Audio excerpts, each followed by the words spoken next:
Hello friends, welcome to the nursing notes YouTube channel. आज की इस वीडियो के अंदर हम सेकंड पार्ट के बारे में डिस्कस करने वाले हैं, जो कि हमारा इंट्रोडक्शन टू मेडिकल सर्जिकल असेप्सिस के अंदर आता है। ठीक है, हमने फर्स्ट पार्ट डिस्कस कर लिया है, तो वो फर्स्ट पार्ट की जो लिंक मिलेगी वो आपको डिस्क्रिप्शन बॉक्स में मिल जाएगी।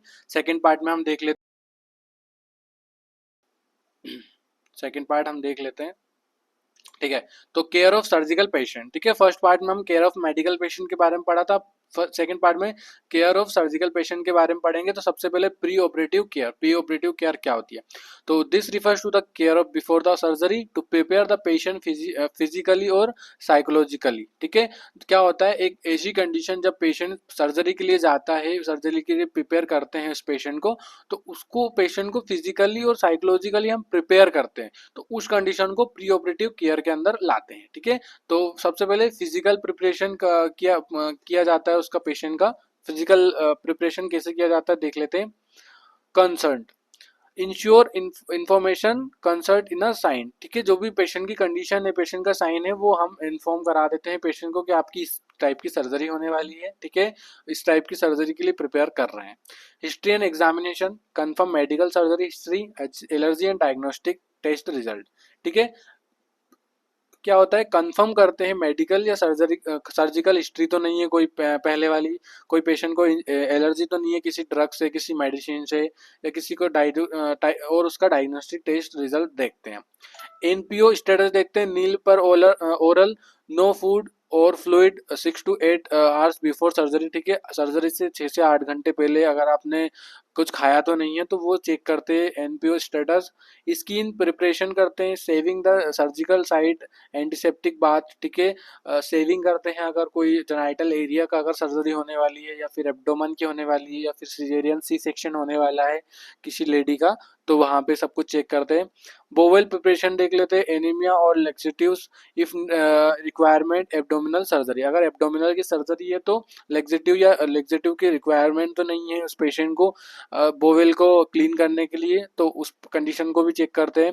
ब्लेडर इम्पटी, ब्लेडर खाली है कि भरा हुआ है। आस्क पेशेंट टू वॉइड और insert catheter if needed. Patient को अकॉर्डिंग के पेशेंट की नीड के अकॉर्डिंग कैथेटर इंसर्ट करते हैं। ठीक है, पेशेंट अगर चाहता है तो करते हैं, नहीं तो अवॉइड करते हैं इसको। ठीक है, वाइटल साइन देखते हैं, check and record BP, pulse, respiratory और टेम्परेचर। ठीक है, आईवी लाइन करते हैं, start if requirement for fluid और मेडिकेशन।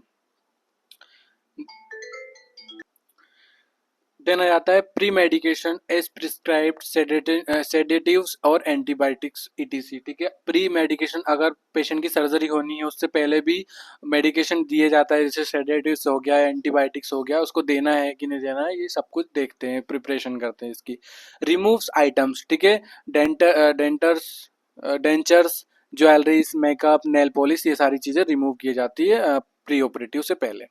देन प्री ऑपरेटिव में साइकोलॉजिकल प्रिपरेशन कैसे करते हैं देख लेते हैं हम। साइकोलॉजिकल प्रिपेयर, अभी तो हमने कौन सा पढ़ा है, फिजिकल प्रिपरेशन। फिजिकल प्रिपरेशन में हम ये सारी चीजें पढ़े, अब साइकोलॉजिकल प्रिपरेशन कैसे होती है देखते हैं। Counselling, reduce fear and anxiety. ठीक है, पेशेंट की फियर जो डर एंड घबराहट वाली जो उसकी वो है, वो सब कुछ रिड्यूस करते हैं। Explain procedure. ठीक है, जो प्रोसीजर होने वाला है उसके बारे में हम पेशेंट को बता देते हैं। Brief about what the expect before and after surgery. ठीक है, आप अगर जैसे कोई ज़्यादा उसकी मतलब बहुत ज़्यादा प्रॉब्लम है उसको, ठीक है, तो उसकी सर्जरी होने के बाद वो ठीक हो जाएगा, तो ये सारी चीज़ें एक्सप्लेन करना है कि तुम मतलब विश्वास रखो, बिलीफ रखो कि आप ठीक हो जाओगे, और सर्जरी के बाद फिर आपको लाइफ टाइम के लिए आपको वो मतलब चिंता नहीं करना है, ऐसा सब कुछ बताना है उनको। तो वो साइकोलॉजिकल प्रिपरेशन के अंदर आता है। सपोर्ट फैमिली, फैमिली को भी सपोर्ट करना है, emotional and informational support.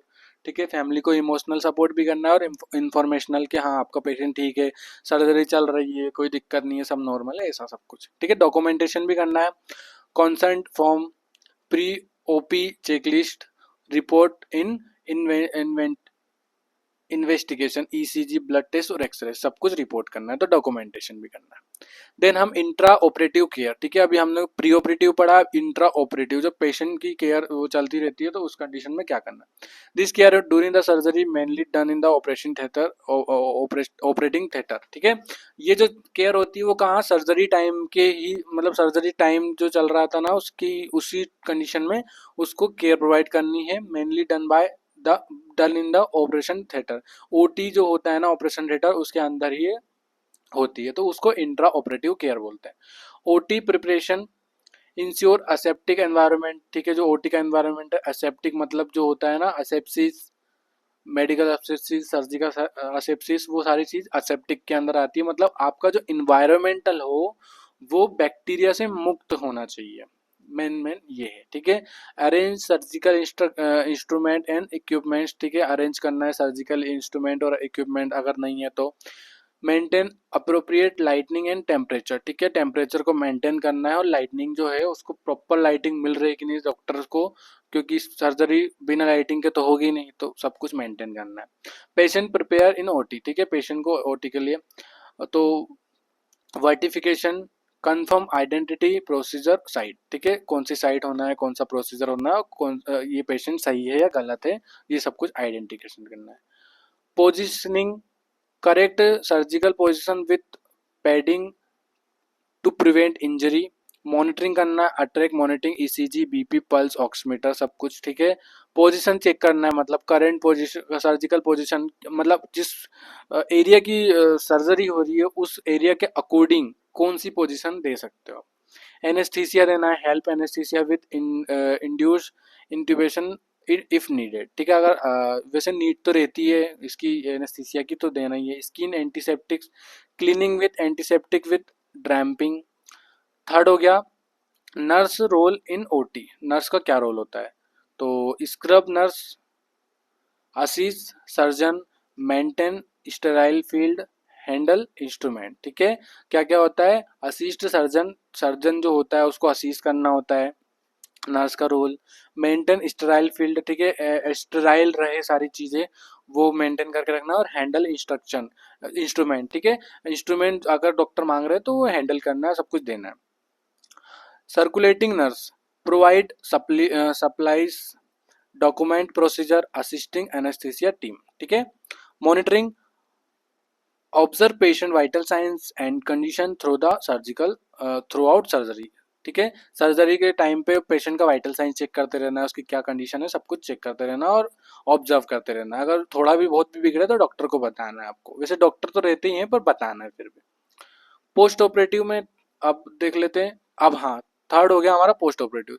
Second, पहला हमने पढ़ा था pre operative, then intra operative, then अब पोस्ट ऑपरेटिव है, ठीक है। तो पोस्ट ऑपरेटिव क्या होता है देख लेते हैं। This includes care after surgery until the patient recover, ठीक है, जब पेशेंट का सर्जरी हो जाती है उसके बाद जो पेशेंट को रिकवर किया जाता है उस कंडीशन को पोस्ट ऑपरेटिव केयर कहते हैं। फर्स्ट पॉइंट है immediate post op recovery room and PACU, ठीक है, जो इमीडिएट पोस्ट ऑपरेटिव रिकवरी, ठीक है, जो रिकवरी किया जाता है, तो जैसे कैसे कैसे एयरवे मैनेजमेंट करना रहता है, ensure airway in clean O2 if needed, अगर ऑक्सीजन की कमी आ रही है तो ऑक्सीजन देना है तुरंत। मॉनिटर वाइटल्स एवरी 15 से 30 मिनट इन इनिशियली, ठीक है, 15 से 30 मिनट तक तो वाइटल साइन चेक करते ही रहना है। लेवल ऑफ कॉन्शियसनेस, ठीक है, सर्जरी के तुरंत बाद पेशेंट का क्या कॉन्शियसनेस है या नहीं है। Observe and awake from anaesthesia, anaesthesia का असर खत्म हुआ है कि नहीं हुआ है, ये सब कुछ मैनेज करके चलना है।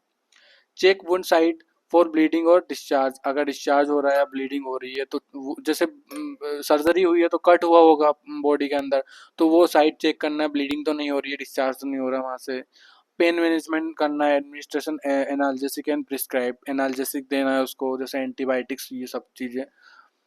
Positioning depending on surgery maintain correct position, ठीक है। Nausea and vomiting manage with antiemetics if needed, अगर नोजिया एंड वॉमिटिंग हो रही है तो एंटीमिटिक्स दे सकते हो आप पेशेंट को डॉक्टर से पूछ के। देन सेकेंड पॉइंट हो जाता है हमारा on going post operative care ward, ठीक है, वार्ड के अंदर पोस्ट ऑपरेटिव केयर क्या होती है। Wound care, regular tracing changes aseptic precaution, ठीक है, monitor output, urine output, drainage, IV fluid का आउटपुट चेक करना है, मॉनिटर करते रहना। Diet, start with clear fluid, soft diet and normal, ठीक है, नारियल पानी वगैरह जो सॉफ्ट डाइट होती है वो सब कुछ आप प्रोवाइड करवा सकते हो। Yearly ambulation, prevent DVT and improve lung function, ठीक है, डीवीटी जो फंक्शन होता है और लंग फंक्शन होता है उसको मतलब अच्छे से करना है, ईयरली एम्बुलेशन करना है। ब्रीथिंग एक्सरसाइज करवाना है, deep breathing, coughing, incentive spirometer and psychological support, ensure and motivate patient कि आप जल्दी रिकवर हो सकते हो।